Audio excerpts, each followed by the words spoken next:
Okay, so let's start.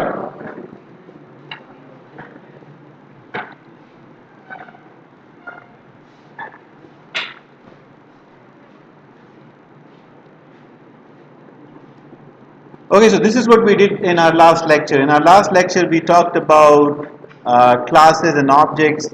How do we define data members in a class? How do we define member functions of a class?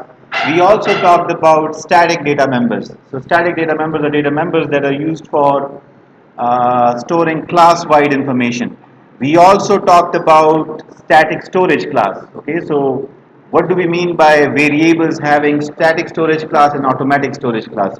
So we talked about those things. We briefly mentioned static member functions. We did not write any static member function. We did not do anything like that, but we briefly talked about static member functions. So I hope like you know what static data members are, and in the last lab session you were required to use static data members inside your class. So I hope like that has gone well. We also talked about const objects. So just like any other variable, a user or a programmer can create or instantiate constant objects. So when you create a constant object, that has certain implications for the member functions of that class. Okay. So we talked about those implications. If you create a constant object, so for a constant object, its state cannot be modified. You cannot change the state of a constant object. जैसे आप एक when you declare a constant variable, so you can initialize that constant variable at the time of declaration. You can assign it an initial value that is required of you, but later on in the program you cannot change the value of that variable.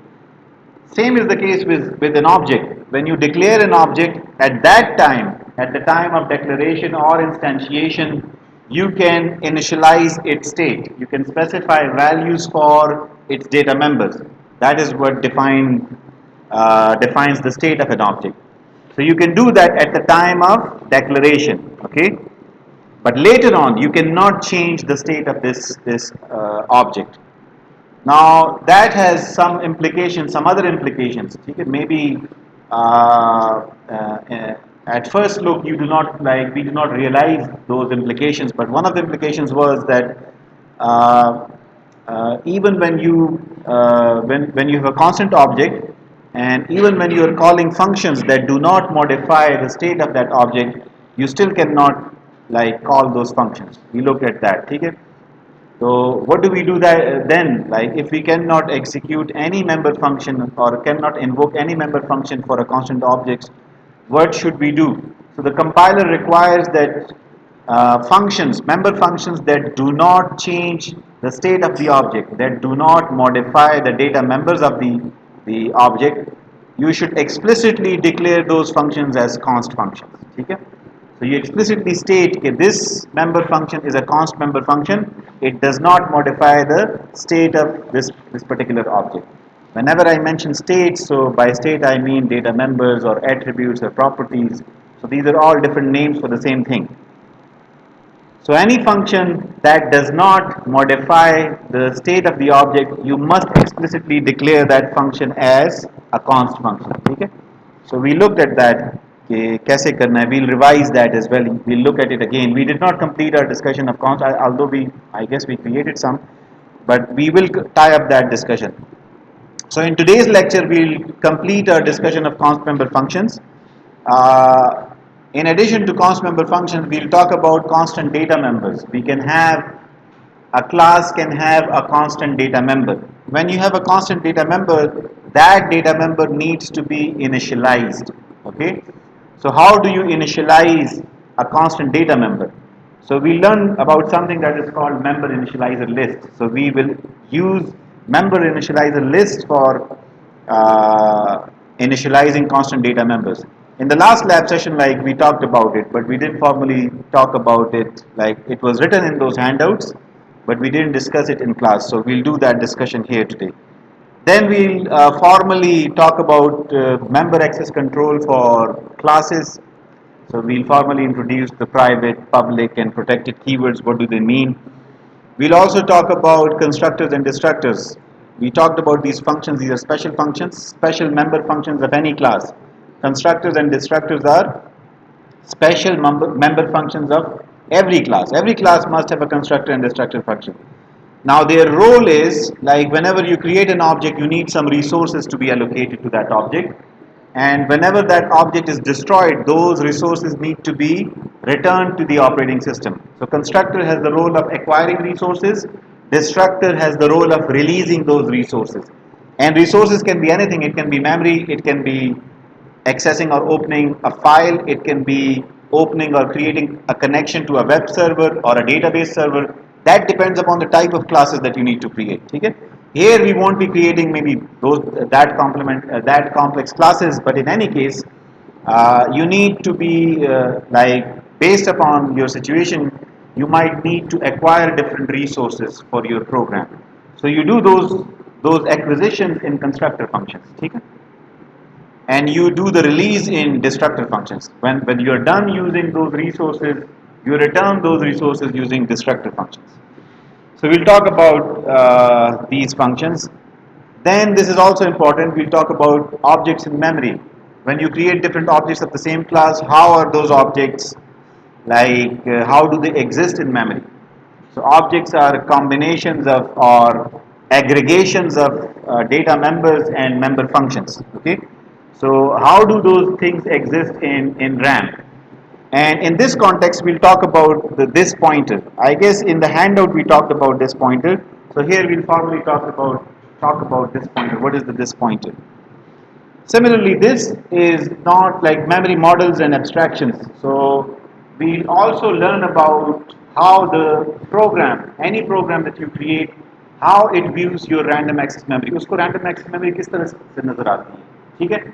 How does it think of random access memory? So we'll talk about that. That comes under the topic of memory models. ठीक है? So we'll discuss memory models and abstractions.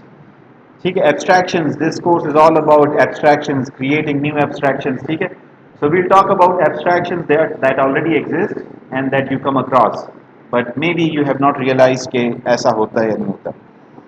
Similarly, in this context, we'll also talk about dynamic memory allocation that happens at runtime. When your program is running, at that time, when you need to acquire memory, so how can you acquire memory? And when you're done using that memory, how can you return that memory? So we'll talk about that as well, using the new and delete operators. So let's get started. So we talked about the const member functions. Okay? Before that, we talked about constant objects. Constant object क्या होता है? Whenever you declare in your main program, whenever you create a new object, but before like writing its declaration, you use the keyword const. You make that object a constant object. So we did that in our last session. So what happens जब आप किसी constant object को instantiate करते हैं तो क्या होता है? So when you create a constant object, that means कि that object, the state of that object cannot be modified. ठीक है? So we have looked at the applications of that. जब आप उस object को create करते हैं, let us open that code. Say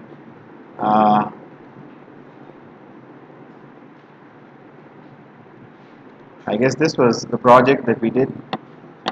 यहाँ पे अच्छा, so in the main program, when you create a const rectangle object, so this rectangle object R3, it is a constant object. That means कि R3 के जो attributes आपने इस वक्त at the time of declaration specify कर दिए, at the time of instantiation, these are its final attributes. So after this point, you cannot change these attributes. You cannot change these attributes. Like we cannot say here, we cannot say R3 dot set length, say for example. So we cannot change the length of R3 once it has been declared as a constant object. This becomes illegal. When you say something like this is illegal for a const object. Okay? Why? Because we are trying to change the state of the object. We cannot do that because we have declared R3 to be a constant object. Acha. This is illegal, but this seems to be like fine. R3 dot get length. We want to access the length. ठीक है कि length है क्या? इस rectangle की. For example, this seems to be legal. ठीक है. This is only legal if the getLength function has been explicitly declared as a const function. If the getLength function has not been declared as a const member function, then this is also illegal. Okay? So I hope like you have verified that in your lab. How do you declare a member function to be a const member function? You declare it like this. This is the return type of the function. This is the name of the function. Here you specify the arguments or parameters to the function, and then after that you use the keyword const. So when you do that, now this function is a const member function. Explicitly you are saying that this does not change the state of the function. ठीक है, which it doesn't. यहाँ पे हम देख सकते हैं कि it does not change the state of the function. अगर आप ऐसा कोई काम करते हैं कि which changes the state of the function, changes the state से मुराद आप रेक्टेंगल क्लास के ये जो दो एट्रीब्यूट्स हैं इनको चेंज करने की कोशिश करते हैं, तो then the compiler would give you an error. ये लास्ट टाइम हमने ये एग्जांपल यहाँ पे करके ट्राई किया था. ठीक है. So in the get width function we tried to change the width. हम उसको यहाँ पे चेंज करने की कोशिश कर रहे थे directly, and then we also tried to change it indirectly by calling a function that changes the value of an attribute. Both were illegal. दोनों हम नहीं कर सकते थे. ठीक है. So we have demonstrated that. So ji. Then we use non-const object. Yes. So if you have a non-const like a regular object, for example, if you have a regular rectangle object, rectangle R4. So for R4 you can call any function, any public member function. That is the only requirement. Whether it is const, whether it is non-const, it doesn't matter. The problem arises when you create a constant object. For a constant object you can only call those functions which have been explicitly declared as const member functions. ठीक है. So अब बाद में later on we will not use the explicitly declared word with it. So const member function is a member function which has been explicitly declared as a const member function. This is a const member function. ठीक है. If I remove this const keyword, this is no longer a const member function. ठीक है. Get width is no longer a const member function, although it does not modify the state of the object, but it is not a const member function. A const member function is a member function where you have this const keyword. ठीक है. That is a const member function.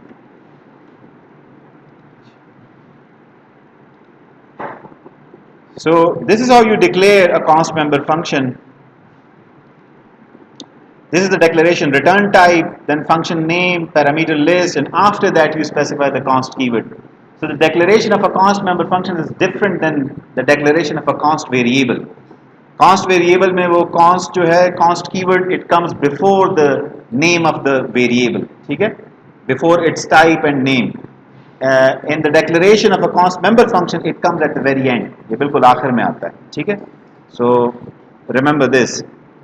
And how do you define a const member function? ठीक है. तो ये उसकी declaration है. Declaration ends with the semicolon, and definition में you replace the semicolon with the opening and curly braces, and you provide the implementation. If you are defining a const member function outside the main header file in a separate source file, so there you should also be very careful. For example, वहाँ पे I guess the handout talked about that. Let me open it. Okay, this is the handout for the last lab. अच्छा, so outside, for example, this function, okay, the print function for the my complex class. Now this is a const member function, okay, and this definition is present in the my classes.c++ source file, okay. So how do you define a const member function of a class in a separate source file? So the only difference is like you need to specify कि ये जो member function है ये किस class का member function है, and then you need to use the scope resolution operator. ठीक है.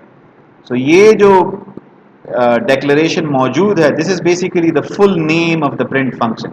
This is the print function of the my complex class. This is its return type. This is the parameter list for the print function, and here we use the const keyword to specify that this is a constant member function. ठीक है. So I hope like this is clear. It's not.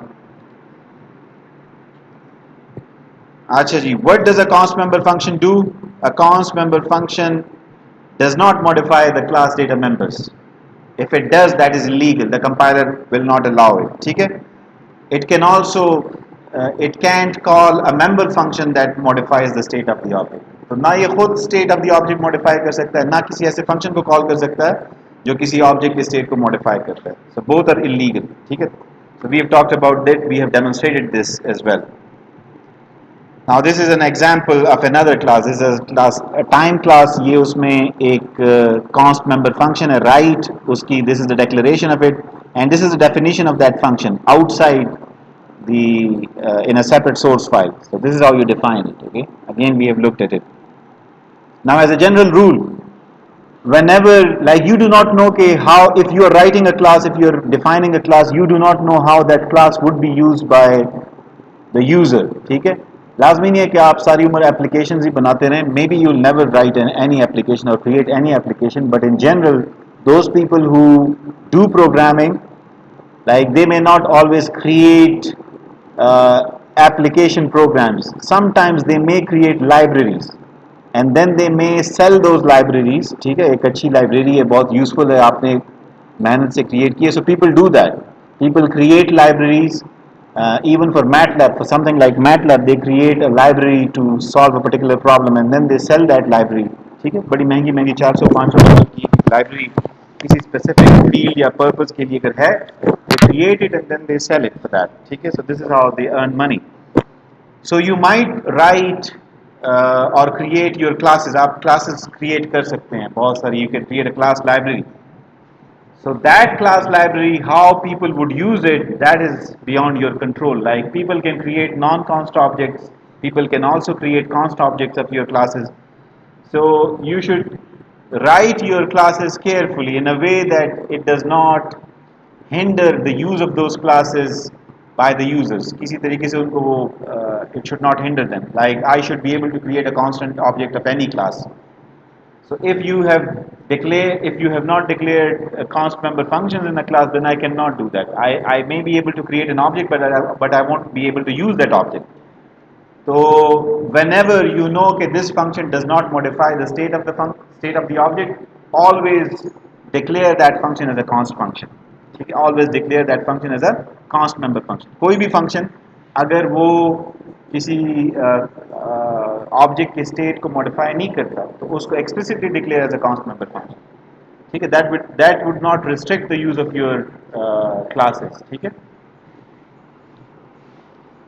अच्छा, the other thing that we wanted to talk about was, and that has been talked about in the last lab, was member initializer lists. ठीक है? So we can have constant data members. We can have like we can create constant objects in the main program. In order to make those objects useful, we create constant member functions, and similarly we can have constant data members. Okay? So a class can have an attribute which does not change for that object or for any object. Okay? So it can have such an attribute. So for example, if you're writing or creating classes for क्या कहते हैं, for a system that deals with humans, that can be students or people. So whenever a new human object is instantiated, so it is instantiated with certain predefined attributes, like it has a specific, say, date of birth, and that date of birth does not change for that object. It is a constant attribute, and it is defined at the time of initialization. So जो लोग जिस दिन पैदा हुए तो that is their date of birth. ठीक है? So if you have a system that actually mimics that behavior, so then you instantiate human objects or any other living object जो भी है, and then you या कोई और object हो सकता है, so you can have production date for that object. So the production date, it actually is the date on which that object was created or produced. So it is fixed, it is defined at the time of creation, and it does not change later on. So it can be a constant attribute. It can be a constant attribute. So how do you initialize constant attributes? Now we have learned, like up until now, that we use the constructor function for initialization. We generally use the constructor function for initialization. That is their purpose, like as per our knowledge up until now. But you cannot initialize constant data members inside the constructor function. Okay? You cannot initialize constant data members inside the constructor function. Where would you initialize them? You would initialize constant data members in the member initializer list. Now, what is the member initializer list? Okay? So let's go back to our code. This is our code. यहाँ पे this is the constructor, the default constructor. ठीक है? And the default constructor, like it prints out this message के default constructor called, and then it assigns initial values to these attributes. ठीक है? ये दो attributes हैं W and L. अच्छा, अब for example we want to you can initialize these are non-constant data members. ठीक है? W and L are non-constant data members. कैसे constant data member declare कर सकते हैं? So this is how you declare a constant data member. Const int, let us call it, इसको हम नाम देते हैं जी से say test या C. ठीक है? Const int C, this is a constant data member, say for example. अच्छा, now here, like, this is the constructor, and the constructor is used to initialize.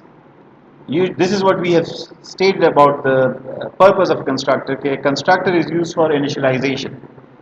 Now here we are initializing the data members of this class. These are non-const data members, W and L. You can do this here. You can initialize non-constant data members inside the constructor. That is fine, no problem. But you cannot initialize constant data members here. यहाँ पे इनको नहीं initialize कर सकते. Constant data members must be initialized in member initializer list. Where do you specify member initializer list? So this is where you specify member initializer list. ठीक है? Constructor, after the constructor और उसके parameter list के बाद you put the full column. So you're telling the compiler कि I'm about to create a member initializer list. So यहाँ पे किन किन members को हम initialize करना चाहते हैं? So we have say यहाँ पे member initializer list में you can initialize both the const and non-const data members. दोनों का आप initialize कर सकते हैं. ठीक है? So how do you initialize a data member? So आप data member को इस तरह से initialize करते हैं. You write the name of that data member, and then within parentheses you specify the value for that data member. ठीक है? So आप value specify करते हैं. For example, इसको हम 0 या 1 चलें, 1 की initial value assign करते हैं. So ये W की initial value है, ये L की initial value है. ठीक है? अच्छा, this then becomes redundant. ठीक है? इसकी ज़रूरत नहीं रहती. अच्छा, फिलहाल मैं इसको भी I'm commenting out this one as well. So we'll talk about this later. So this is how you initialize data members using a member initializer list. This is a member initializer list. ठीक है? We can do this here. You can do it for every constructor. Now this is the overloaded constructor. This is the default constructor that we have overridden. ठीक है? हमने default constructor को override कर दिया.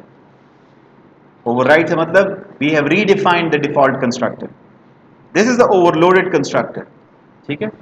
This is the overloaded constructor. यहाँ पे भी आप specify कर सकते हैं member initializer list. So यहाँ पे हम चाहते हैं कि जी W को क्या value assign हो? Width की, the variable width. और L को क्या value assign हो? The variable length. ठीक है? So you can assign the values of these parameters to these data members. ये भी आप कर सकते हैं. अच्छा, this becomes redundant then. इसको आप हटा सकते हैं, comment out कर सकते हैं. ठीक है? अच्छा, the member initializer list, it is taken care of or executed before the constructor. Constructor की body execute होने से पहले ये execution होती है. ये initialization constructor की body की execution से पहले होती है. That is why we use member initializer list for const data members. Constant data members को इनिशियलाइज करने के लिए हम मेंबर इनिशियलाइजर लिस्ट को यूज़ करते हैं, ठीक है। उसको हम with in the body of the constructor उसको हम नहीं वो कर सकते।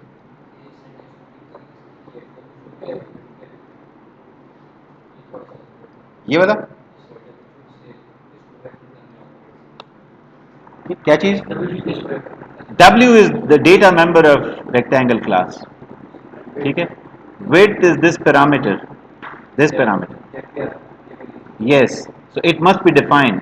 यहाँ पे आप कोई भी नाम नहीं लिख सकते, ठीक है। यहाँ पे width मैंने इसलिए लिखा है कि यहाँ पे मुझे width की वैल्यू मिल रही है in the variable double width। अगर मैं इसको चेंज कर दूँ, फॉर एग्जांपल मैं इसको कर दूँ WI या WT width से, और इसको मैं कर दूँ LT length से for example, so then it has to be WT and LT, ठीक है। नो, दैट बिकम्स रिडंडेंट, क्योंकि आपने width W और L को इनिशियलाइज कर दिया यहाँ पे। We used to call these functions because inside this rectangle function हम W और L को ये values नहीं assign कर रहे थे। I wanted to demonstrate कि you can also initialize member functions by calling these functions set width and set L length. Why? Because in set width and set length we have done some validation, हमने validation का काम किया हुआ, ठीक है। So there is advantage in calling set width and set length function for initializing width and length। क्या advantage है? क्योंकि यहाँ पे आप वैलिडेशन करते हैं कि length should not be a negative value, it should also always be positive value. In this particular case वो वैलिडेशन यहाँ पे हम नहीं कर रहे। When you assign these values directly तो ये वैलिडेशन आप नहीं कर रहे, ठीक है। That can be a problem, but यहाँ पे the point what I wanted to demonstrate was कि how can you use member initializer list to initialize data members of a class? That was the point। So इसलिए we are not being careful about data validation here। समझ आ रही है? What are we trying to do? So what I'm trying to show here is how to use member initializer lists for initializing data members of a class। So this is how you use, this is a member initializer list, this is where and how you specify it, ठीक है। Similarly, this is also a member initializer list। Member initializer list is executed or processed before the body of the constructor। constructor की body की execution से पहले ये process होता है, ठीक है। So that's why like ये जो const data members हैं they must always be initialized in the member initializer list। इनको आप initialize नहीं कर सकते inside the class body, ठीक है। So, इस फंक्शन को मैं रिमूव कर रहा हूं, this would give us errors.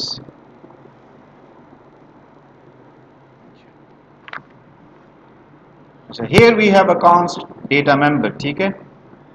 So let us see, मैं let us compile this code, this project and see what happens।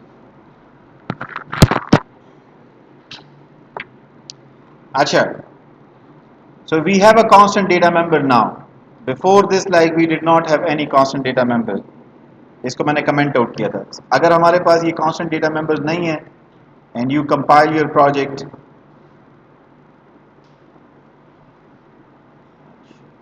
r3.setLength, अच्छा ये क्यों हो रहा है? क्योंकि setLength is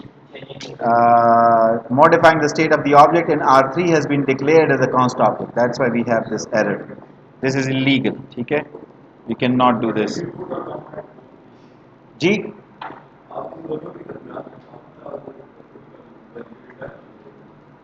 किन दोनों के दरमियान कामा डालूं? हाँ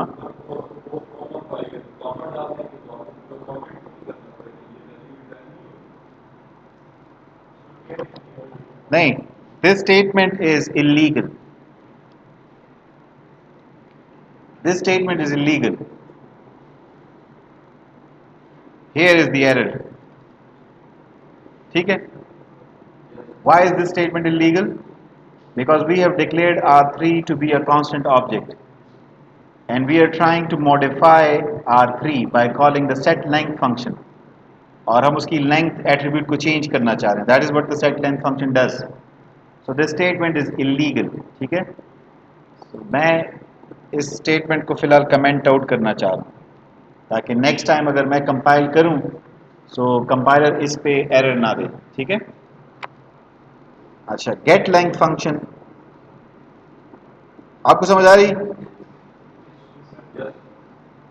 व्हाट डिड यू सजेस्ट कि मैं कामा कहाँ पे इंसर्ट करूँ? तो ये यहाँ पे कामा, यहाँ पे 4 कामा 5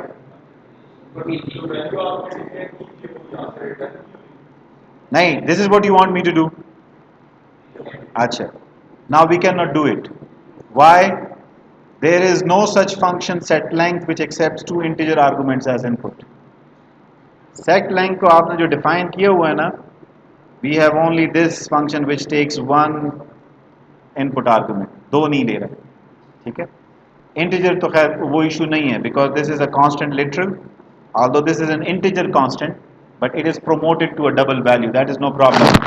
The problem is कि we do not have a set length function जो दो इनपुट आर्गुमेंट्स लेता हो, तो this is automatically an error, दो किस्म का एरर हो जाएगा। अब मुझे नहीं पता कि आपका कंपाइलर कौन सा वाला फ्लैग करता है पहले, but this is no matching function call. First of all you do not have such function, ठीक है, set length. There is no function जो कि दो इनपुट आर्गुमेंट्स लेता है, आपने ऐसा फंक्शन नहीं डिफाइन किया, so first you have to define, so that this is wrong because for a different reason, this is wrong for a different reason, and this statement is wrong for a different reason. It is not wrong, but it is illegal, it is not allowed. Acha, so that is why I commented this statement out, okay. Acha, okay, so now compile this file and it compiles fine, okay. Why does it compile fine? Because we do not have, we have regular data members और उनको हमने initialize किया हुआ है, everything is fine. Now we make a small change in this code. We introduce a constant data member. Now our class rectangle has a constant data member C. किस लिए use होता है? That is immaterial. The point that we want to demonstrate is कि we have a constant data member. अब हम इस programme को compile करते हैं. It used to compile fine. ठीक तरीके से कंपाइल हो रहा था, आपने देखा था. Let us compile it again. Now we have an error. Uninitialized constant member in this class. इसको हमने initialize नहीं किया. So let's initialize it. ठीक है? तो हमें पता है कि जी इसको constructor में we can initialize it. Say for example. So let us try to initialize it inside the constructor. C is a const data member and we are trying to initialize it inside the constructor. तो क्या ये हम कर सकते हैं या नहीं कर सकते? तो हम ये नहीं कर सकते. We cannot initialize a constant data member inside the constructor. ठीक है?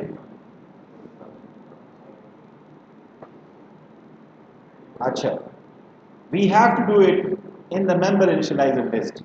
We have to do it in the member initializer list.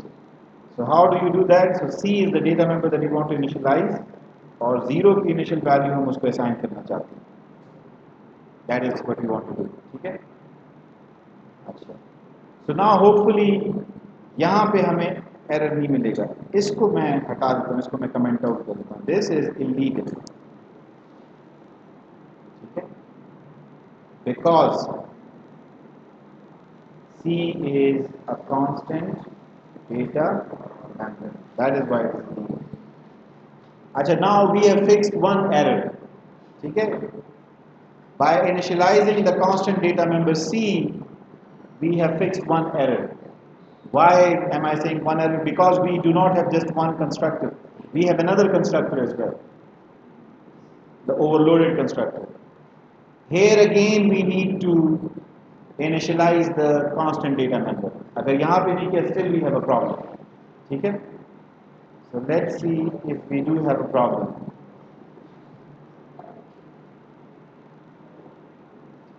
So यहाँ पे अब वो रिपोर्ट कर रहा है कि we have an uninitialized constant data member. ठीक है?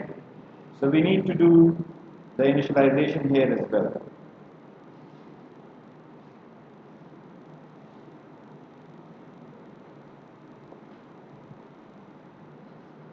So now hopefully we won't have any problem. जो const data member है उसको हमने हर constructor में through the member initializer list initialize कर दिया, ठीक है? So now we are fine. So now this code would compile fine, ठीक है? अच्छा. So this is the purpose of basically member initializer list. You can use it for initializing the data members of a class. Especially the constant data members of a class, and they can only be initialized through the member initializer list. You cannot initialize them inside the body of the constructor function. Non-constant data members, you can initialize them both in the member initializer list as well as inside the constructor function. Okay? But constant member function के साथ आप ये नहीं कर सकते. Member initializer list is executed before the body of the constructor. Okay? That is why you are able to initialize constant data members here. And this is the example syntax. This is how you basically initialize, specify the member initializer list. So we have looked at this in actual code. Now, the other thing that we want to talk about, formally again we have used the public keyword and the private keyword, and we have talked about it, so you already have an idea कि इसका मतलब क्या है. So, object-oriented programming, it basically allows you to hide your data or information, or to limit access to your data and information. ठीक है, उसको उसकी limit को access आप कर सकते हैं. So how do you do that? So C++ provides you, and many other languages they do the same. So you will find this private and public keywords in Java as well, and in other programming languages as well, maybe in Python as well. I haven't used them, but I guess you have the same access control specifiers in those languages as well. So what you can do with these access specifiers is that you can restrict access to your data and implementation both. ठीक है? So bars member functions को you can declare them private. उन member functions को you do not want them to be part of your public interface. ठीक है? So जो भी objects आपके पास हैं, they interact with other objects through public interfaces. So we use the public keyword to define the interface of an object or a class. And a public member functions को हर कोई access कर सकता है. That is the interface of the class. And objects interact with each other through that interface. So the public access specifier, इसको अगर आप use करते हैं with a data member or a member function, that data member and member function becomes accessible from anywhere inside the program. Program में से किसी जगह से भी आप उसको access कर सकते हैं. Ideally, conventionally, we do not declare data members as public. We always declare data members as private. That is the convention that we follow. ठीक है? We try to hide the attributes or limit access to the attributes. उनको अगर read करना है तो we give accessor functions for that. उनको अगर change करना है तो we provide set functions. So set functions का advantage क्या है कि you can do data validation. If an attribute has to be changed and it is changed to some particular function, so that function allows you to write code through which you can do data validation कि उसको सही value assign की जा रही है उस attribute को या नहीं. ठीक है? So private और public का ये advantage है. So you keep attributes as private and you provide public member functions that can access, read those attributes or change those attributes. Then we have a third access specifier, and that is called protected access specifier. Protected access specifier, it becomes important when we are using inheritance. जब आप एक class से दूसरे class को extend करें, you are creating a new class based upon an existing class, or you are extending an existing class and creating a new class. So protected data members, they are available in the derived classes. ठीक है? Protected data members, they are public for derived classes. So if we have class A and we derive class B from class A, so the protected data members of class A, they are accessible to class B or any derivatives of class B. ठीक है? तो उस hierarchy में जितने भी classes होंगी, जितनी भी क्लासेस होंगी, उन सबको प्रोटेक्टेड एट्रीब्यूट्स अवेलेबल होंगे. So inside a family, say for example, if you have a family, so there are certain attributes or characteristics या बातें होती हैं जो कि family में तमाम members को पता होता है. They are not public and they are not private either. So they are public only within that family, within a class hierarchy. ठीक है? So protected data members जो हैं, they act as public for derived classes. and they behave as private for the rest of the classes and programs. Okay? So in C++ we have three levels of access. One private, nobody, no function except for the member functions inside that class can access the private data members. एक exception है, C++ में there is a mechanism through which you can create friend functions in classes. ठीक है? तो दोस्तों के साथ आप secrets share करते हैं, which is not at visible, but आप करते हैं. So you can create C++ में, in C++ you can create friend function in classes. A friend function or a friend class, it has access to private data members of that particular class, जिसका वो friend है. ठीक है? So you can explicitly declare a function or a class as a friend function or a friend class using the keyword friend, F-R-I-E-N-D. So friend is an actual keyword in C++. ठीक है? जो function friend function आप declare करते हैं ना, ठीक है, तो उस फंक्शन को उस क्लास के प्राइवेट डेटा मेंबर्स तक एक्सेस होती है. या जिस क्लास को आप डिक्लेयर करते हैं as a friend class, so all the member functions of that class have access to the private data members of another class जिसका वो friend declared. How do you do that? We may look at it in some lab session, but this is how it is. So friend functions and friend classes, they also have access to private data members of a class. अच्छा, so I hope this is clear. ठीक है? So ये जो access levels हैं, या ये these should be clear to you, and what to use where. ठीक है? Ideally, we should always have data members as private. ठीक है? That is the best practice. And member functions, mostly they are public. ठीक है? Some can be private. Like there can be some functionality जिसका interface पे provide करने की ज़रूरत नहीं है. ठीक है? यूज़र को उसकी ज़रूरत नहीं है, but you need that function internally. आपने इंटरनली उस फंक्शन को आपको ज़रूरत होती है उस फंक्शन की in order to provide some other functionality. We may come across such examples. ठीक है? We may come across such. For example, मुझे नहीं पता आपने फ्रैक्शन क्लास पे काम किया है या नहीं. फ्रैक्शन क्लास, ठीक है? Yes, sir. In the handouts, have you come across a fraction class? ठीक है? The fraction class में there may be a function simplify. How do you simplify a fraction? अगर आपके पास एक fraction है, for example 4/16, this is a fraction. Is it in its simplest form? No. You can simplify it. How? Numerator और denominator के HCF को मालूम करें, divide both the numerator and denominator by the HCF. ठीक है? So then the function becomes simplified. That means if you have to simplify a function, you need to find out the HCF. So you need to have a function to find GCD or HCF. Should that function be a public member function? No, because the fraction class does not need to have an HCF or GCD function. You need that function internally in order to simplify that function. But that function is not required of a fraction class. Fraction class में GCD या HCF function के होने का कोई तुक नहीं बनती. ठीक है? So if you want to simplify a fraction, you need to have a function to find out the GCD, greatest common divisor, or highest common factor between the numerator and denominator. ठीक है? You need to find out that. Once you have it, then you can simplify that function, that fraction. Divide both numerator and denominator by it, and you will have it simplified. So, अगर आपने नहीं किया हुआ तो think about it. इस तरीके से करना है. And then the GCD function or HCF function, it should be private. It should not be public. There is no justification for it to be a public member function. ठीक है? Because the fraction class जो है ना, उसके behavior में GCD या HCF मालूम करना, that is not part of its behavior. ठीक है? So we have talked about it कि data members को private होना चाहिए और different functions की exception. So we have talked about it. Public member functions are part of the class interface. They define the interface.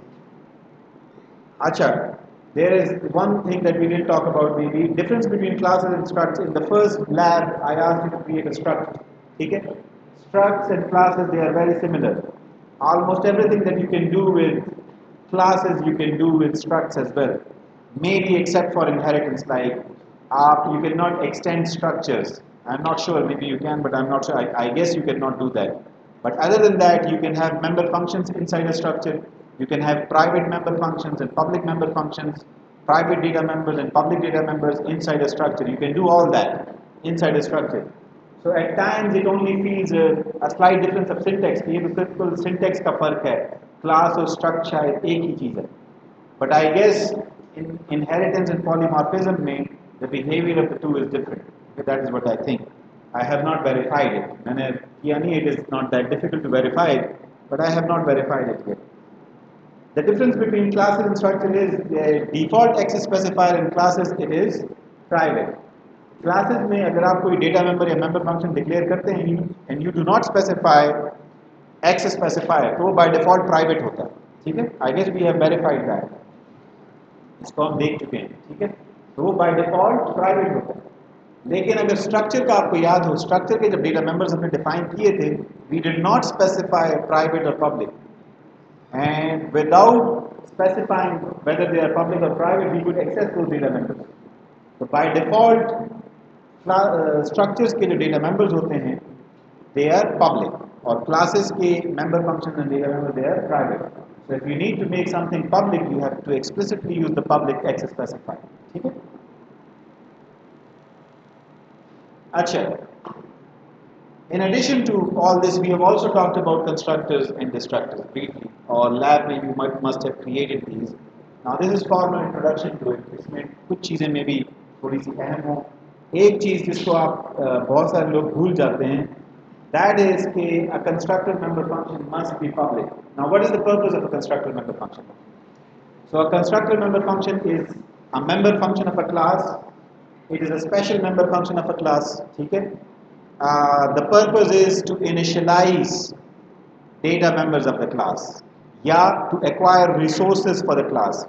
Whenever an object is created and you need some resources, आपको memory चाहिए, आपको किसी file को open करना है, file की access चाहिए, किसी डेटाबेस सर्वर के साथ कनेक्शन एस्टैब्लिश करना है, या किसी वेब सर्वर के साथ कनेक्शन एस्टैब्लिश करना है, या कोई और रिसोर्स एक्वायर करनी है. Usually you do that inside the constructor. You do that inside the constructor. And the opposite of it, like you have acquired resources for your class, and when it is time to release those resources, then you do that thing in the destructor function. So destructor function जो है वो constructor के opposite काम करता है. Constructor में you open files, you open connections to database servers and web servers. In the destructor you close open files. Open file को अगर आप close करना भूल गए तो that file becomes useless for other applications. आप किसी फाइल को ओपन करें, ओपन करने के बाद ना आप उसको डिलीट कर सकते हैं, ना आप उसको रीनेम कर सकते हैं, और अगर आपने उसको ओपन किया in read only mode then nobody can access that file. ठीक है? फिर उसको कोई चेंज भी नहीं कर, कुछ नहीं कर सकता. That file is locked by you. Now if you forget to release that file, to close that file and to explicitly tell the operating system कि मुझे ये फाइल मज़ीद नहीं चाहिए, so then that file becomes useless for other applications. और applications भी उस file को एक्सेस नहीं कर सकते. Microsoft जो आपका Windows ऑपरेटिंग सिस्टम है या कोई भी ऑपरेटिंग सिस्टम है, it will lock that file and it will restrict access to that file by other applications. ठीक है? So it is important, ये जो हम जिक्र कर रहे हैं ना कंस्ट्रक्टर और डिस्ट्रक्टर के इस रोल को कि they acquire resources and they release resources, this is important. ठीक है? अगर आप ये appropriately नहीं कर पाते, so then you create programs or you write programs जो कि which behave in a not so friendly way. बाज़ viruses ये काम करते हैं कि they keep on opening files and then they do not close those files, and those files become useless, like nobody else can access those files. They lock those files for other people. ठीक है? और अगर उसमें फिर कोई उसको encrypt करके data को गायब ही कर देता है, ठीक है, तो ये ransomware आपने सुना है. So what they do is they access your files, they encrypt those files, और फिर आपको वो एक्सेस तभी देते हैं जब आप उनको कोई पेमेंट करते हैं. ransomware. सर ये जो कंस्ट्रक्टर है ये तो कांस्टेंट नहीं है. Constructor is not a constant function. You cannot declare constructor as a constant function. Constructor must be a public member function. You cannot have a private constructor. Okay? A constructor must be a public member function. The name of the constructor is the same as the name of the class. Okay? Now, if you do not write a constructor, the compiler will provide you with a default constructor. आप अगर अपनी class में constructor नहीं भी define करते, fine, no problem, the compiler will provide you a default constructor. Compiler जो है वो डिफॉल्ट कंस्ट्रक्टर प्रोवाइड करेगा. ठीक है. Now what is the default constructor? The default constructor is the zero argument constructor that is provided by default. By default means something that must happen or would happen even if you don't do it. ठीक है, that is default. So अगर आप constructor नहीं भी define करते, your compiler will define one for you. It will not be visible, but it will be there. It will be executed. Similarly, you can override the default constructor. You can define your own default constructor. Default constructor कौन सा constructor है? Which does not take any input arguments. ठीक है, जो rectangle class का constructor जिसमें zero arguments हैं, that is your default constructor. जब आप खुद से उसको डिफाइन करते हैं तो यू आर ओवरराइडिंग इट. ठीक है. So we call this as function overriding. This is the term for this is function overriding. What is function overriding? Redefining a function, redefining an existing function in order to change or improve its implementation. उसकी implementation को improve करने के लिए you redefine an existing function. ठीक है. Similarly, you can have multiple constructors. We have talked about it. So you can overload the constructor function. Constructor overloading. You can do constructor overloading. What is that? Yeah, function overloading. Function overloading क्या चीज़ है? You have multiple functions with the same name, but different number and type of arguments. If we have multiple functions with the same name, but the number and type of arguments are different, so those functions are called overloaded functions, and this is called function overloading. So you can overload the constructors. So in our example for the rectangle class, we created the overloaded constructor for rectangle class. ठीक है, जिसमें हम दो input arguments देते थे, width और length specify करते. There is a third type of constructor, and that constructor is called the copy constructor. ठीक है. So copy constructor क्या करता है? This is what the copy constructor does. Say for example, we are declaring this variable, this object R4, and we say rectangle R4 is equal to R3. ठीक है. So we are creating a new object R4, and we are assigning R4 the object R3. यहाँ पे क्या होगा? यहाँ पे R4 जो है, it will be a copy of R3. R3 जो है, it will be copied into R4. So what do we mean by R3 जो है वो copy हो जाएगा into R4? R3 के जो data members हैं, those data members will be copied into R4. R4 के जो data members हैं, they will be initialized with the values of R3. Now who will do that? So the copy constructor function will be invoked. The copy constructor function will be called in order to do this copy. ठीक है? Did you write a copy constructor function? No. You didn't write a copy constructor function.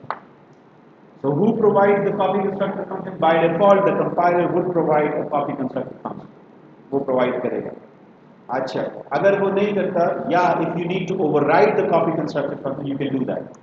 You can override the copy constructor function, and there would be situations where you would need to override the copy constructor function. ठीक है?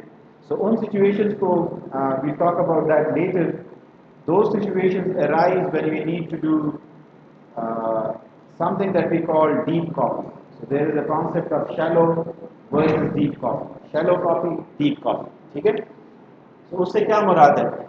ये जो rectangle class है, इसके जो objects हैं, attributes हैं, width and length, these are normal variables of type क्या कहते हैं, double. ठीक है? So these are normal variables, and these variables exist on the stack segment. They exist in a particular region of memory. ठीक है? Now if you have variables that exist on the stack, उनकी जब copying होती है, that is called shallow copy. But if you have variables that exist on the heap memory, उनकी जब copy होती है, तो that does not happen automatically. In order to copy those attributes, you need to do something that we call deep copy. ठीक है?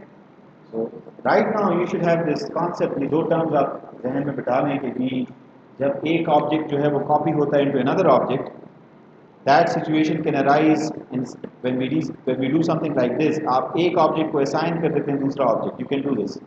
एक object को आप असाइन कर रहे हैं दूसरा ऑब्जेक्ट, R4 को we are assigning R3, so R3 के एट्रीब्यूट्स कॉपी होंगे into R4.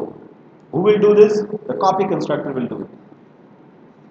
By default, the compiler provides you with a copy constructor, and you can override the copy constructor. आप उसको override कर सकते हैं. How do you override it?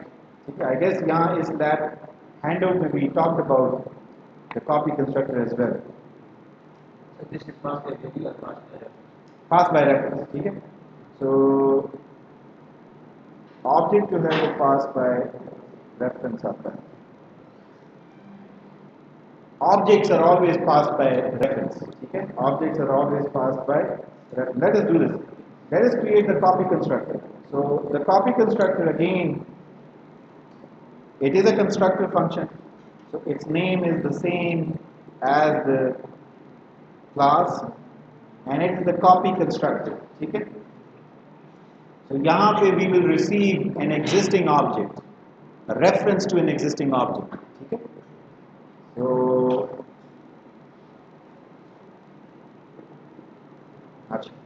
and usually that object is a const object, you cannot modify it, so you have to declare it as const.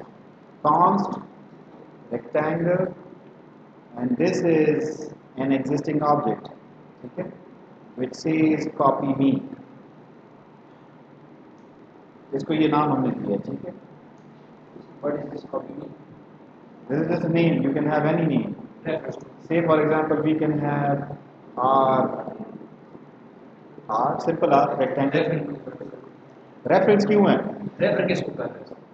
Refer किसको कर रहा है वो मैं आपको बताता हूँ. When you are writing a function, you do not know कि जो argument है वो किसको रेफर कर रहा होगा. That is determined by the calling function. तो यहाँ पे क्या हो रहा है, जब हम कहते हैं ना रेक्टेंगल R4 और उसको असाइन करते हैं R3, so R3 का जो एड्रेस है that will be copied here. So R would be referring to R3. R would be referring to R3. और यहाँ पे जो आप एट्रीब्यूट सेट करेंगे, these would be the attributes of R4. So when you say W is equal to R dot get line,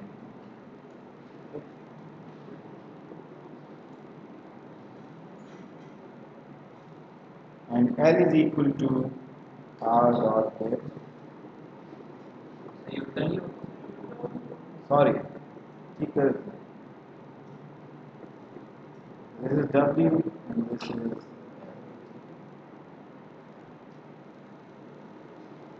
This is how the copy constructor works, and we can print this message, say copy constructor called. Okay, copy constructor. Now let's see if we have done it correctly. Let us compile this file.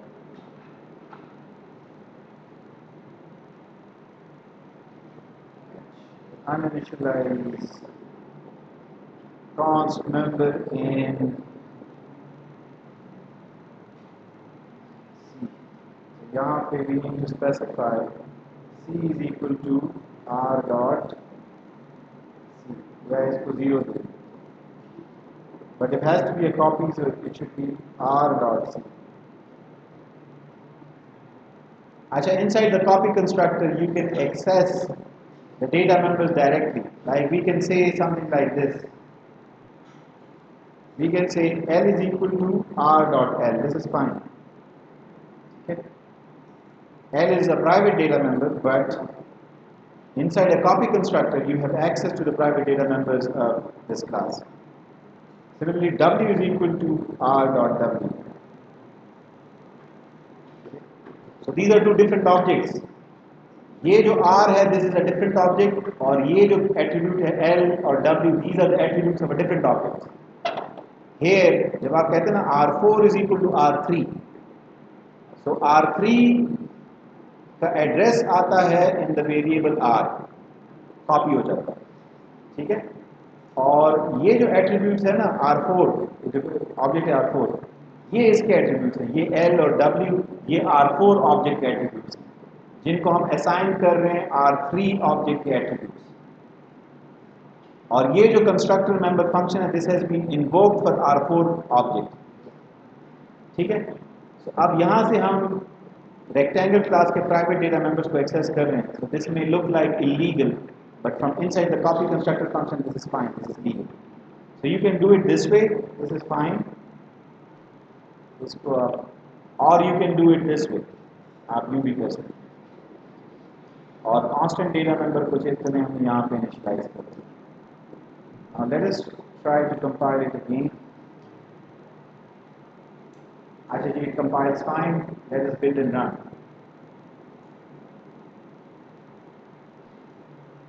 So rectangle constructor called ये कब call होता है? When you create this object R3. तो ये वो overloaded constructor है, it's not the default constructor. Then we say rectangle R4 is equal to R3. तो यहाँ पे rectangle copy constructor call होता है, copy constructor call, ठीक है? So when is the copy constructor called? Here is the copy constructor call.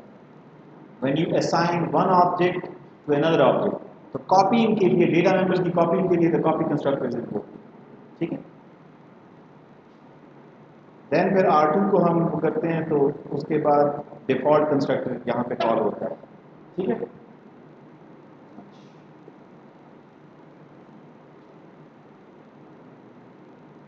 Sir, we cannot do input as constant function. जी, We cannot make inputs in constant objects. Like if we are doing the constant if rate, the object is constant, so we cannot give input on console window. what do you mean by input? You cannot specify width and length for constant object, yes. So no sir, CN, like we can give value to CN. No, you cannot. We have to assign them. You have to assign or specify values for the data members of a constant object at the time of declaration or initialization. That We is, cannot give. We cannot give like input to user. User cannot. yeah. User से आप ले सकते हैं input, किसी variable में store करना है, फिर वो वेरिएबल यहाँ पे स्पेसिफाई कर। For example you can have variable double a comma b, ठीक है? Ask the user to enter values for a and b, and then you specify a and b, ठीक है? So get values for a and b, say cn a b. Let us do it very quickly.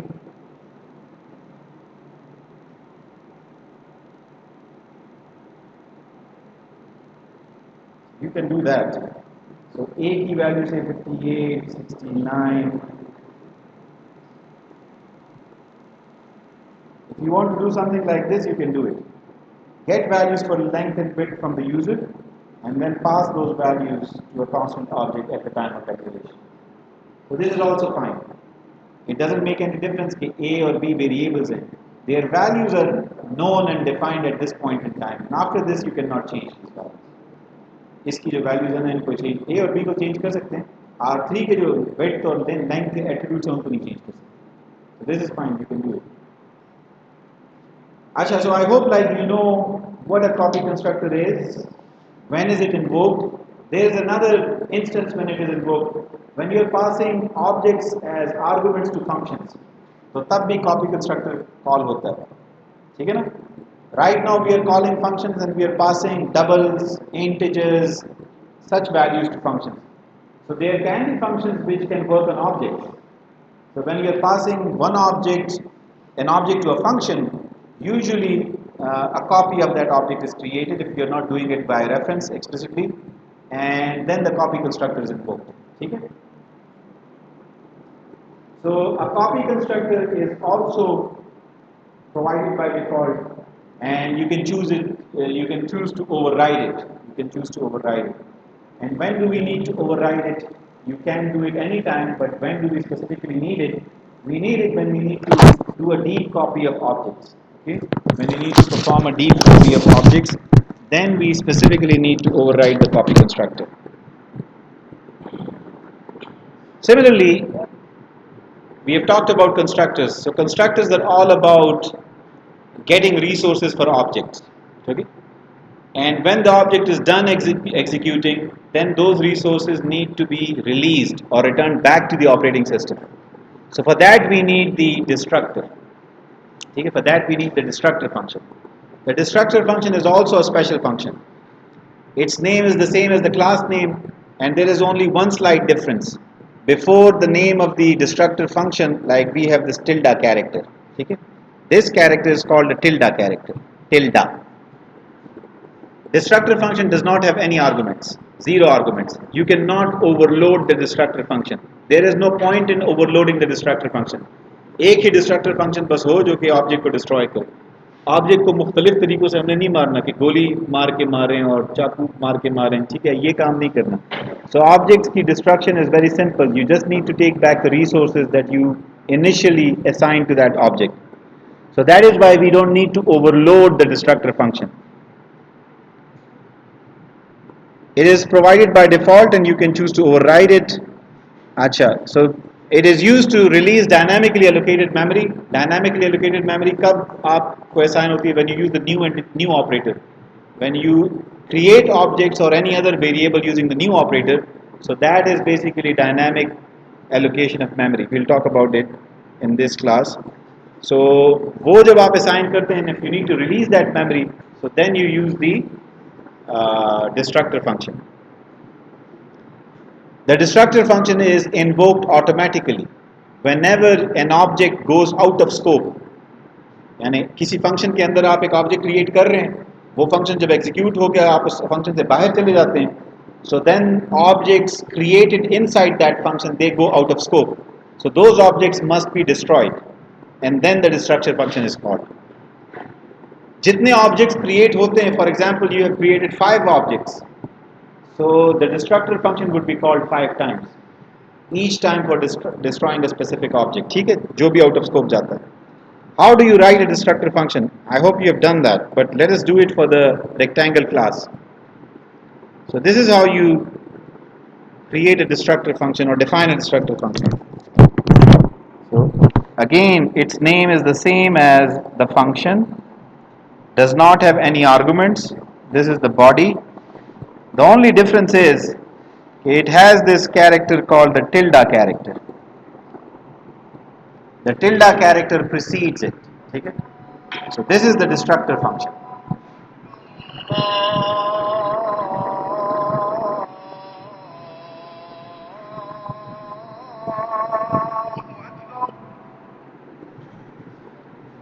Asha. So this is how the destructor function looks.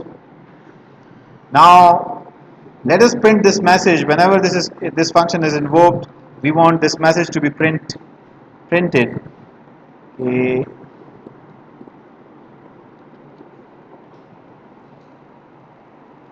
A rectangle object has been destroyed. Okay? So this is the message that we want to print. Now inside the rectangle class, like we are not doing dynamic memory allocation, we are not opening files, we are not doing something else. So is destructor function where there is no serious work, like we are not doing anything serious.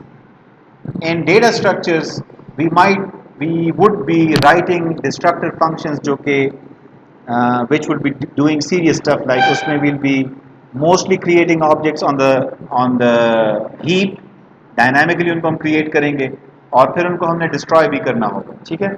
So in that case, destructor will have an important role. You would be writing the destructor function for almost every class. ठीक है? And you would be writing it carefully. If you're not careful in writing the destructor function, so then your program can result in a problem that is called memory leakage. ठीक है? Memory leakage क्या होती है? कि आप dynamically memory allocate करते हैं. You request the operating system कि I need memory on the heap for creating an object of this class. ठीक है? And that you do by using the new keyword. आप कोई भी object create करते हैं, you use the new keyword. Operating system आपको memory दे देता है, and operating system ये assume करता है कि whenever you no longer need that memory, you would explicitly return that memory to the operating system. If you forget that, if you forget to delete the object that you created using the new operator, so then your program would result in a problem that is called memory leakage. वो जो RAM है, RAM का जो वो portion है, that portion would be gone in the sense के your operating system would think कि this portion of RAM is in use, जबकि actually वो use में नहीं होगा. तो जब तक आपका सिस्टम रिस्टार्ट नहीं हो जाता, तब तक वो रैम बेकार हो जाती है. And there were many viruses, specially JavaScript viruses initially, जो कि ये काम करते थे. They would do memory leakage. यानी आप कोई वेबसाइट ओपन करते और उस वेबसाइट में किसी ने वो जावास्क्रिप्ट लिखी होती, वो जावास्क्रिप्ट क्या करता कि वो से हीप में या रैम में ऑब्जेक्ट्स क्रिएट करता और उन ऑब्जेक्ट्स को डिस्ट्रॉय नहीं करता था. तो कुछ देर बाद जो है आपको मैसेज मिलना शुरू हो जाता था, अगर आप माइक्रोसॉफ्ट वर्ड भी ओपन कर रहे हैं या पावर पॉइंट ओपन कर रहे हैं, कि जी you do not have enough RAM to open this application. ठीक है. And that was basically a very simple virus that exploited memory leakage. Memory leakage का जो प्रॉब्लम है या इशू है, उसको वो एक्सप्लॉइट करता था. So you can end up creating this problem if you are not careful. जब भी आप new और delete operators को use करेंगे, so you have to be very careful. जितने objects आप create करते हैं using the new operator, so you need to have a similar number of delete operators. ठीक है. जितने 10 objects आपने new operator के जरिए create किए, उन 10 objects को आपने delete operator के जरिए delete करना है. If you forget even one, so you are basically leaking memory. जितनी मरतबा आपका प्रोग्राम रन होगा, उतनी मरतबा आप वो मेमोरी लीक करते रहेंगे. ठीक है. So you have to be careful there. Now this is the destructor function. Right now it does not do anything useful. It only prints this message के a rectangle object has been destroyed, ताकि हमें पता चले कि जी हाँ, वाकई destructor function जो है वो कॉल होता है. Let us compile this file and let us build and run it. ठीक है. तो इनिशियली हमने वो वैल्यूज एंटर करनी होती हैं, कोड को हमने चेंज किया है. तो देखें कितनी मरतबा कंस्ट्रक्टर फंक्शन कॉल होता है. Rectangle constructor call, rectangle copy constructor call, then rectangle constructor call, then rectangle default constructor call. 4 मरतबा कंस्ट्रक्टर फंक्शन कॉल हो रहा है. सो आइडियली 4 मरतबा डिस्ट्रक्टर फंक्शन को भी कॉल होना चाहिए. ठीक है. मे बी हमारे पास So once our program is done executing, ये तमाम ऑब्जेक्ट्स मोस्टली मेन फंक्शन में ही थे. ठीक है. So once we are done executing this program, तो डिस्ट्रक्टर फंक्शन कॉल होता है. ये तमाम ऑब्जेक्ट्स आउट ऑफ स्कोप चले जाते हैं. So then they have to be destroyed. So the destructor function is called. How do we know that the destructor function has been called? Because of this message, a rectangle object has been destroyed. So 4 times the constructor were called, constructor functions were called, 4 times the destructor function is called. ठीक है. Now you must always remember that the constructor and destructor functions, they must be public. अगर ये public ना हो ना, so if I remove this keyword public और यहाँ पे से private भी मैंने उसको भी remove कर देता हूँ. So by default we know everything is private. So by default आपके constructors, member function सब कुछ private है. This is a problem. ठीक है. ये जो आपका कोड है, this is not going to compile and run. तो आपको ये मैसेज मिल जाता है कि जी आपका रेक्टेंगल जो क्लास का जो कंस्ट्रक्टर है, ये प्राइवेट है. So you cannot, this cannot be invoked. So always remember about constructor and destructor functions, they must be public. The constructor and destructor functions must be public. Ji, question.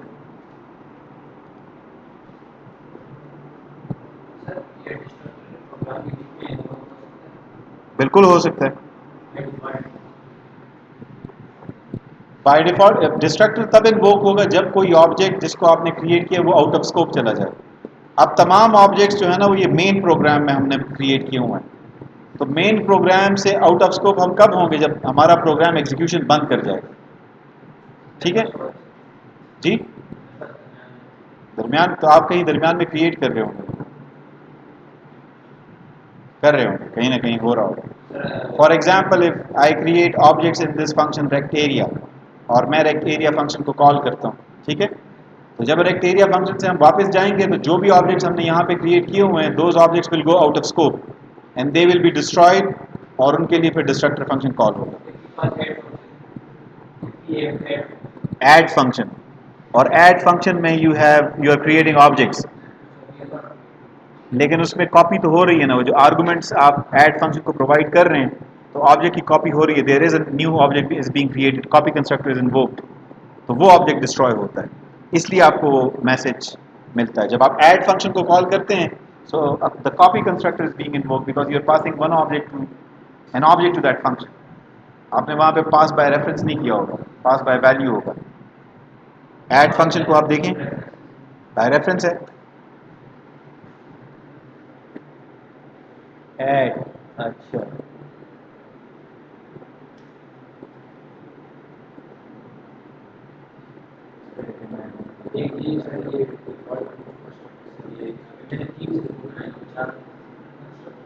Destructor invoked addition, मे भी यहाँ पे object create हो रहा है, ये add function में ही हो रहा है, ऐड फंक्शन में the copy constructor is being invoked.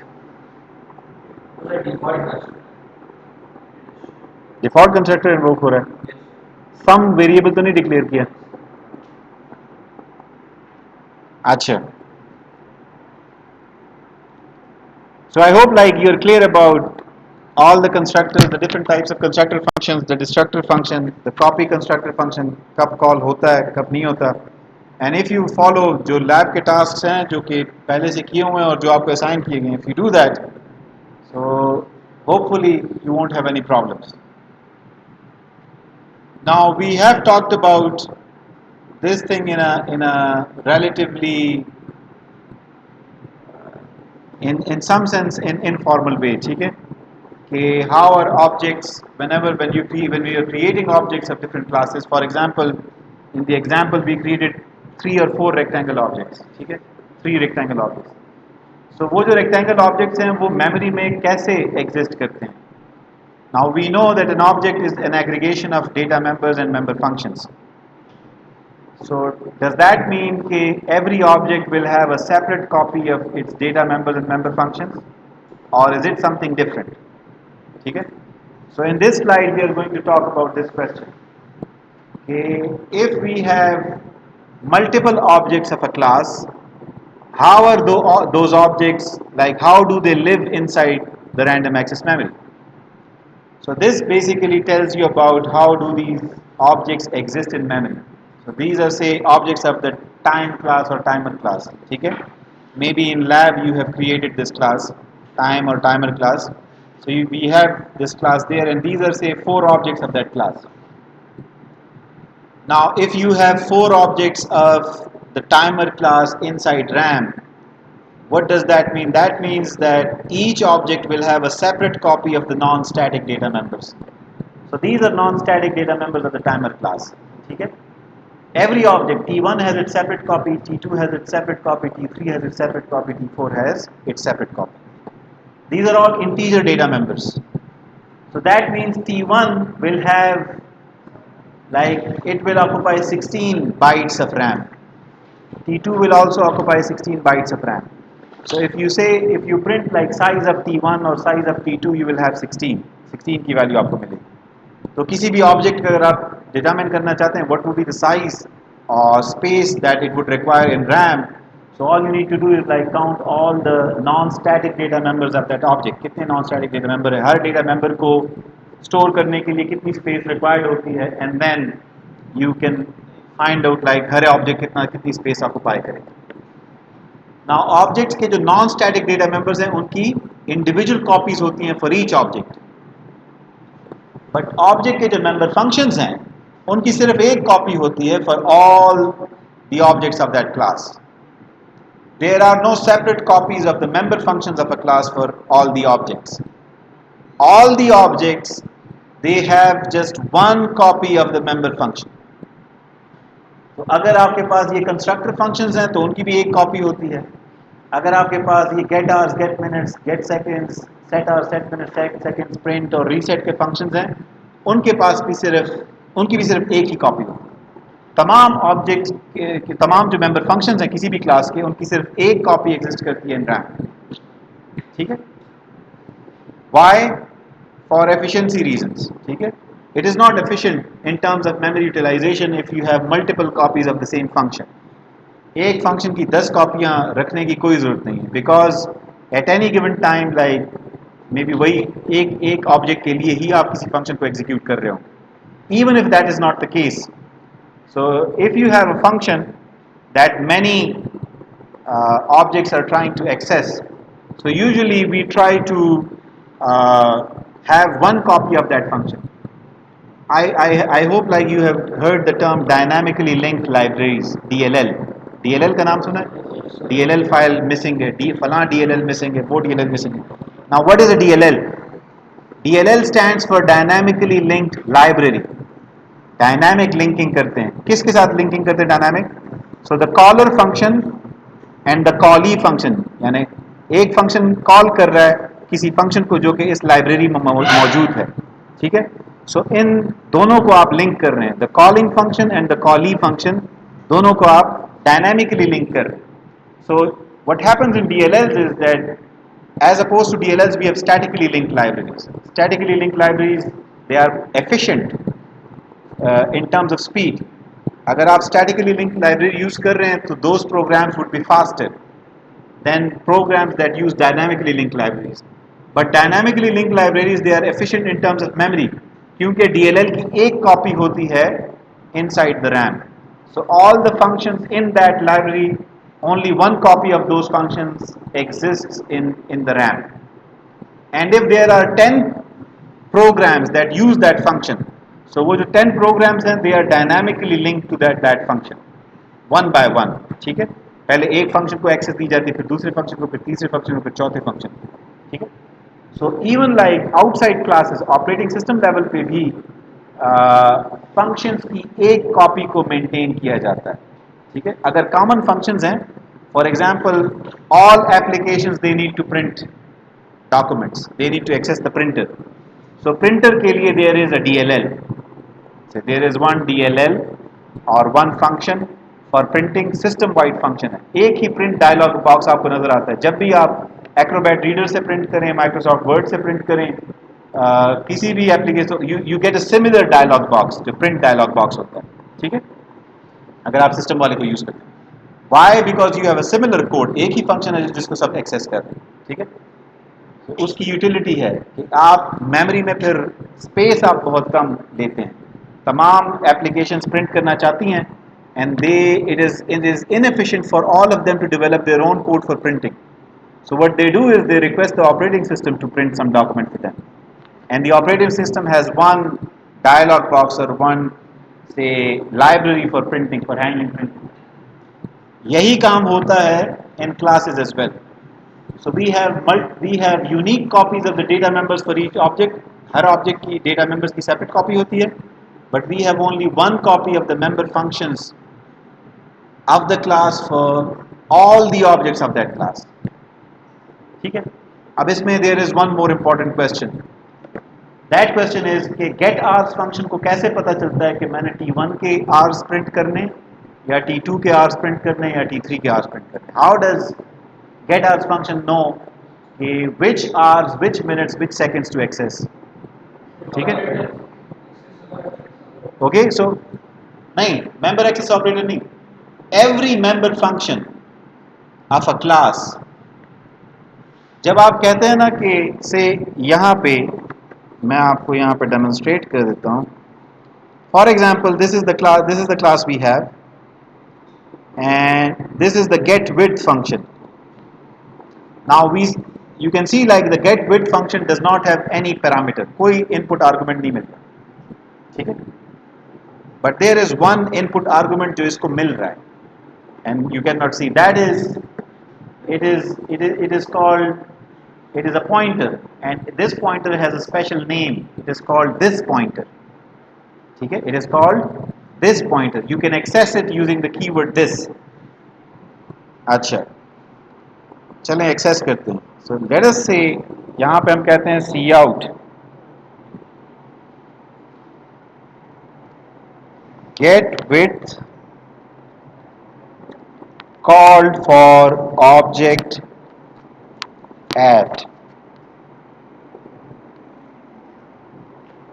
and then we say this. So this is a pointer. This is a pointer. What is a pointer? A pointer is a variable that stores an address.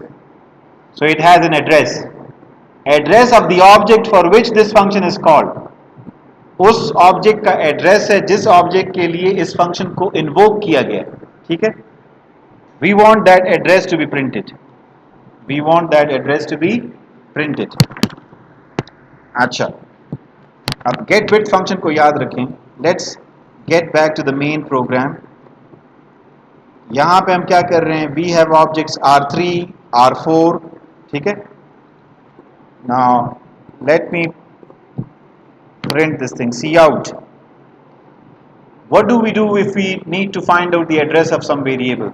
We use the address of operator. ठीक है. अच्छा, address of R3. What is the address of R3? So you use the address of operator. Address of R3. ठीक है. अच्छा, then we say R3 dot get width.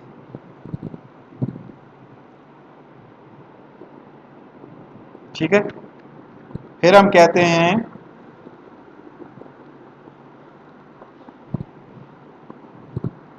address of R4, R4, and then we say R4 dot get width. ठीक है. अच्छा, now we'll compile this program, run it, and then we'll talk about its behavior कि ये कैसे behave करता है जिस तरह ये behave करता है. So first of all we have to do input these values. अच्छा, so enter those values 10, 23. अच्छा, what is the address of R3? It is 61FDE0. And then we say get width called for object at 61FDE0. Similarly, what is the address of R4? 61FDC0. And get width called for object at 61FDC0. अब इसका क्या मतलब? What do we mean by that?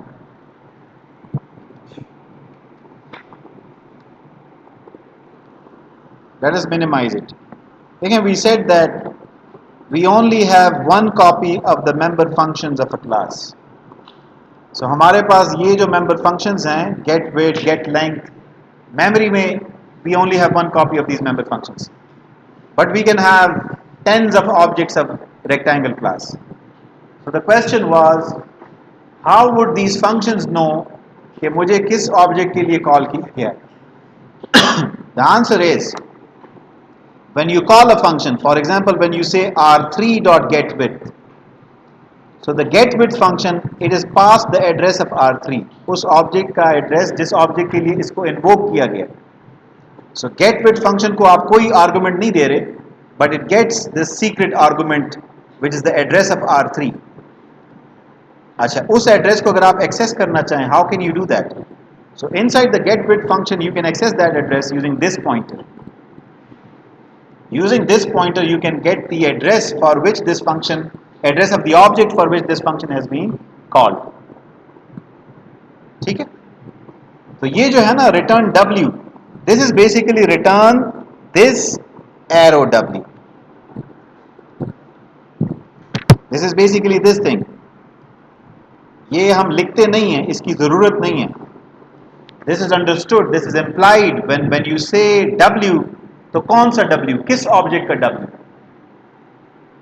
This is also a question. When you say return W, तो किस object का W? वहां पे हमारे पास 4 रेक्टेंगल ऑब्जेक्ट्स हैं. किस रेक्टेंगुलर ऑब्जेक्ट का W हम रिटर्न कर रहे हैं? So the answer is कि यहाँ पे there is an implicit this arrow W. जिस ऑब्जेक्ट के लिए इस फंक्शन को कॉल किया गया है उस ऑब्जेक्ट का W. बट ये हमें लिखना नहीं पड़ता हमेशा. ये हमें हमेशा लिखना नहीं पड़ता. This is implied. आप लिखें या ना लिखें, दिस इज देयर. ठीक है. So every function when it is called for an object, for a particular object, so that function gets the address of the object जिसके लिए उसको invoke किया गया. जब आप यहाँ पे कहते हैं ना r4 dot get width, so the get width function now gets the address of r4. r4 जो ऑब्जेक्ट है उसका एड्रेस इसको मिलता है और वो हमने वेरीफाई भी किया है. You print the address of r4 और वहां पे गेट फंक्शन के अंदर जो हम दिस पॉइंटर की वैल्यू प्रिंट करते हैं, they are the same. r4 के लिए जब आप r4 डॉट गेट विड्थ को कॉल करते हैं तो r4 का जो एड्रेस है और गेट विड्थ फंक्शन के अंदर दिस पॉइंटर की जो वैल्यू है, they are both the same. Similarly for the case of r3 as well. ठीक है. So you should be very clear कि when you create objects, so those objects उनको memory कैसे असाइन होती है, लोकेट कैसे होती है. So every object gets separate memory for its non-static data members, but their member functions, there is only one copy of the member functions of a class for all the objects. Then the important question कि how does each member function know कि मुझे किस object के data members को access करना है. So every member function gets the address of the object for which it is invoked using this pointer. This pointer के जरिए उसको वो address मिलता है, and that you can verify. Acha.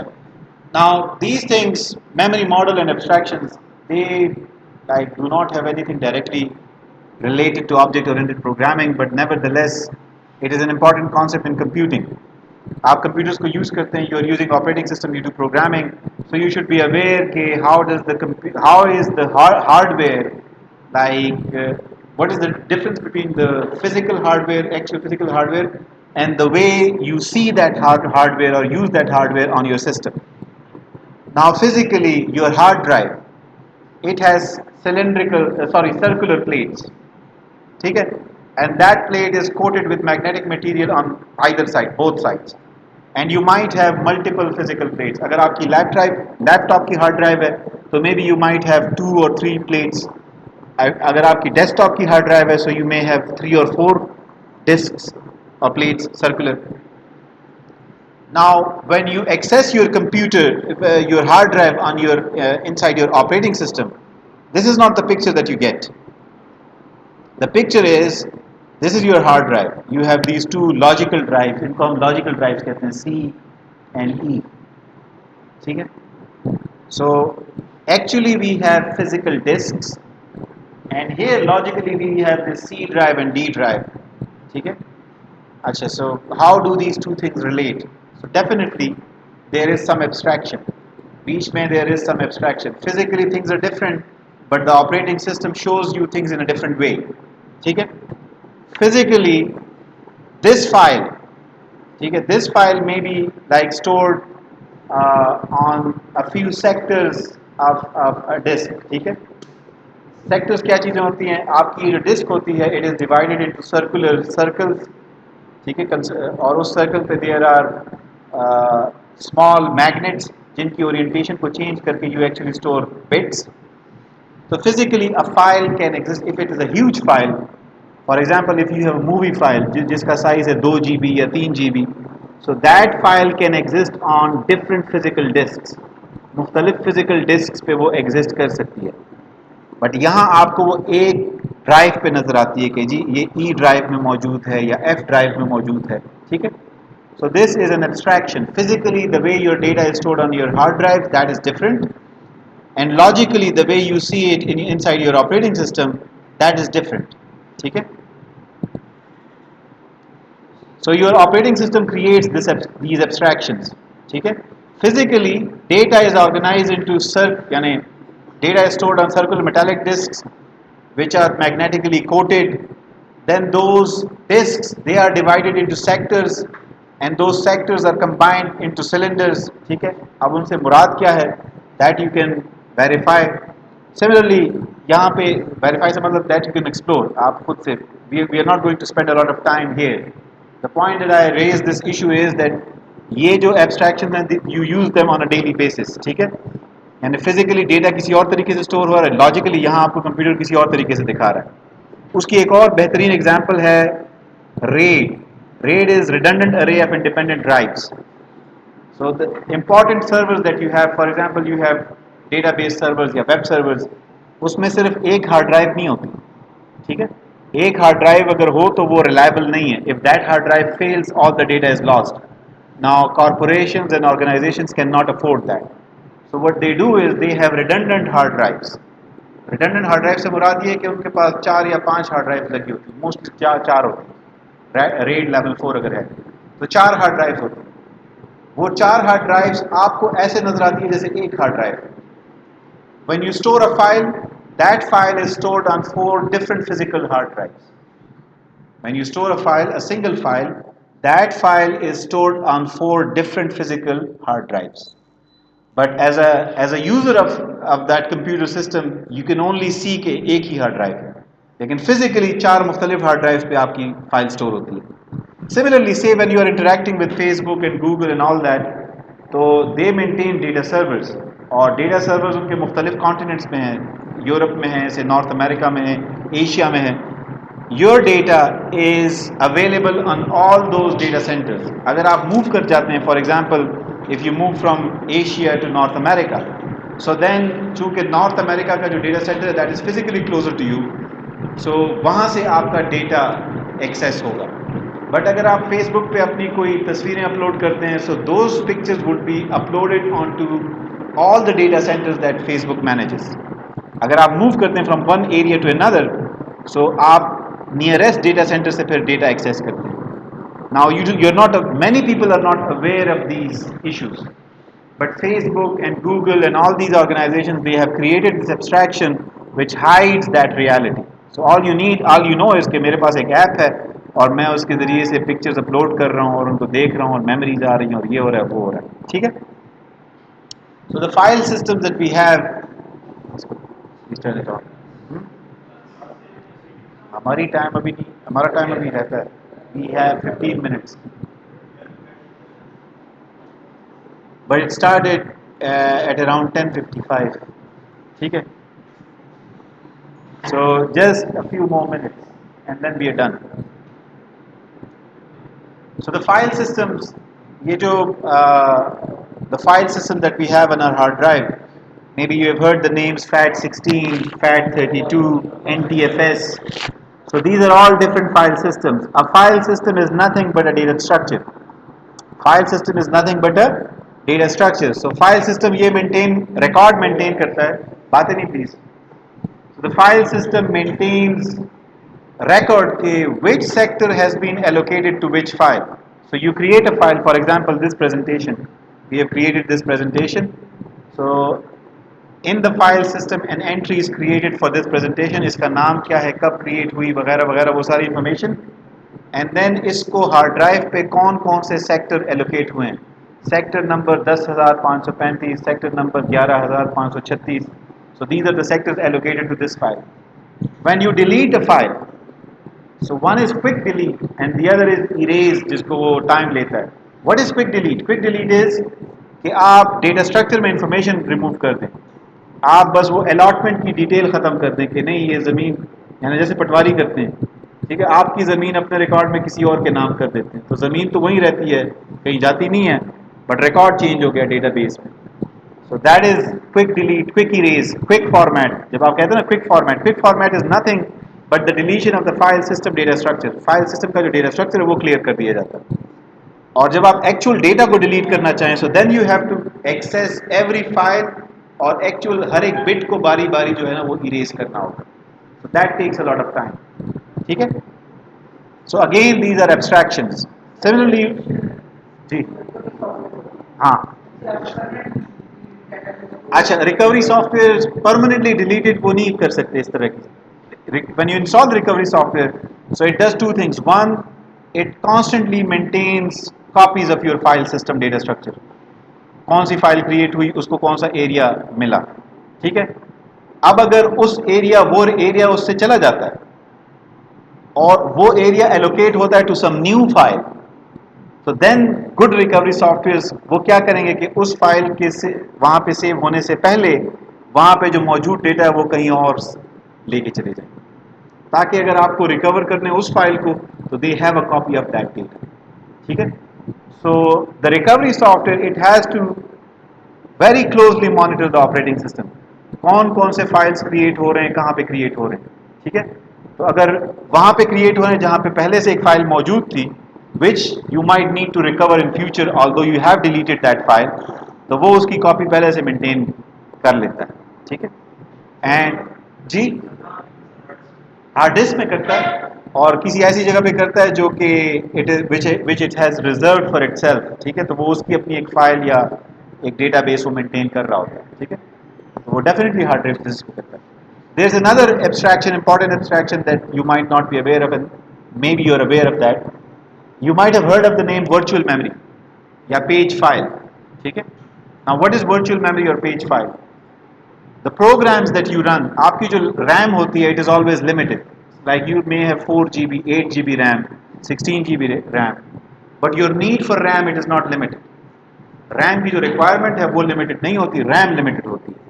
Now every program that you load into your RAM, ठीक है, for example Microsoft PowerPoint run कर रहा है, so Microsoft PowerPoint thinks कि अगर सिस्टम में 4 GB RAM है तो 4 की 4 GB मुझे अवेलेबल है. That is what it thinks.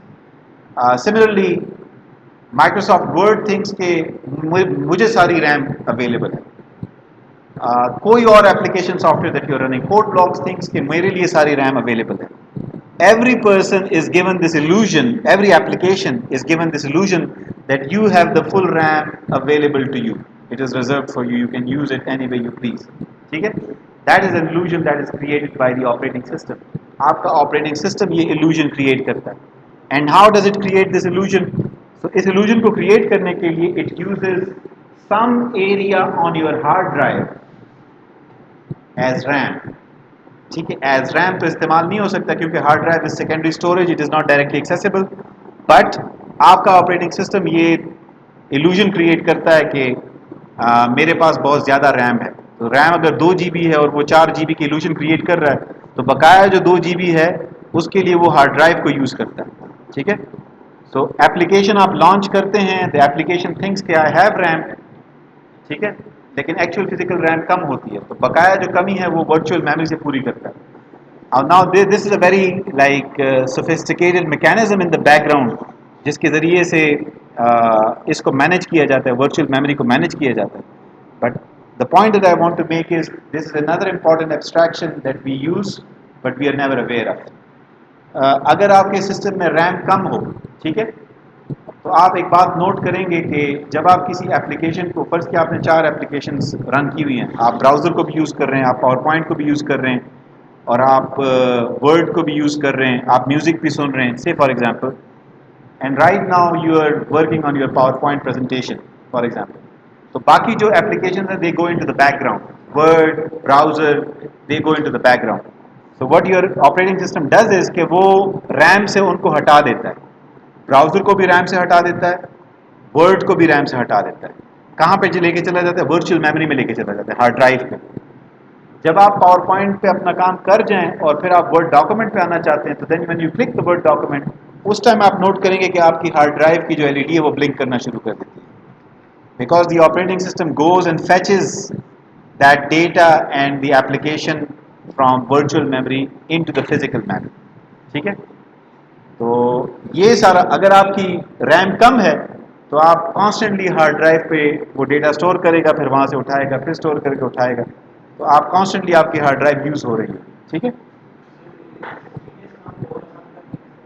SSD is faster than HDD.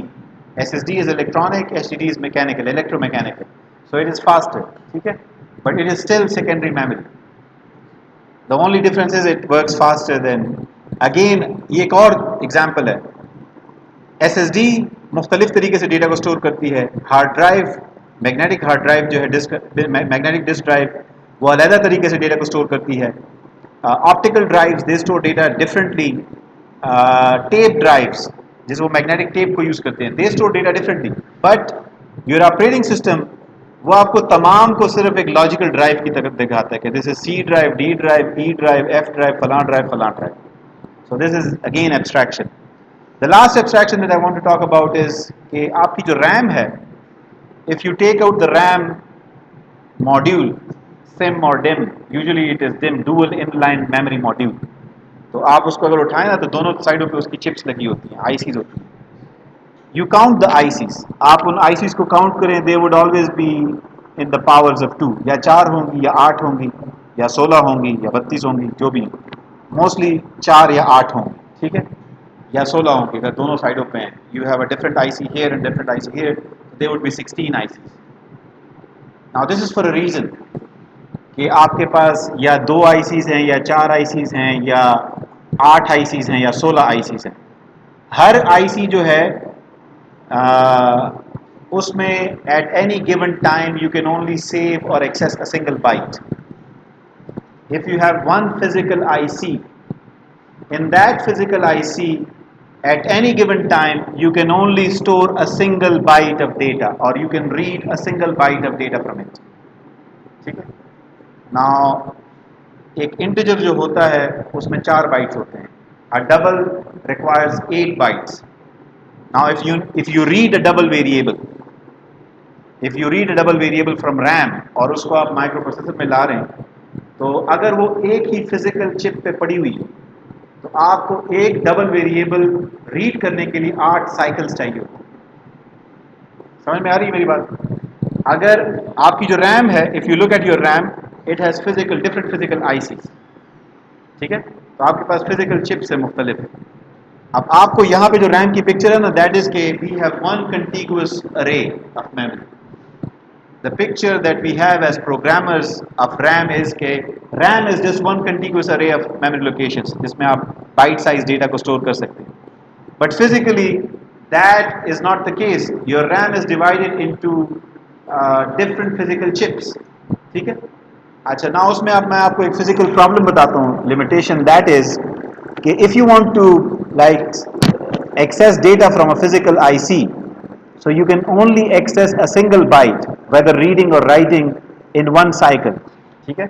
So your computer operates according to a clock. अगर ये 2 gigahertz है तो that means कि 2 billion cycles per second.